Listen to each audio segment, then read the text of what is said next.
ఓం శ్రీ గురుభ్యో నమః. అందరికీ నమస్తే అండి.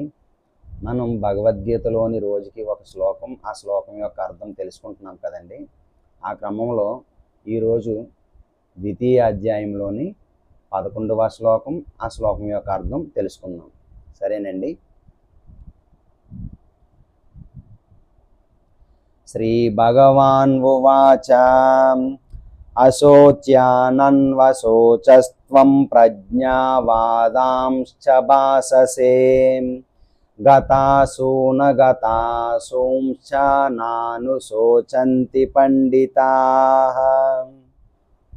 శ్రీ భగవానుడు పలికెను,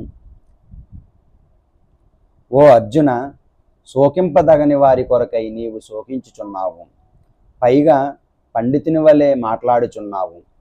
పండితులైన వారు ప్రాణములు పోయిన వారిని గూర్చి గాని, ప్రాణములు పోని వారిని గురించి గాని శోకింపరు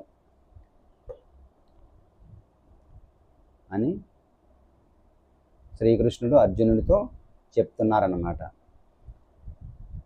రేపు మరొక శ్లోకంతో మరలా కలుసుకుందాం.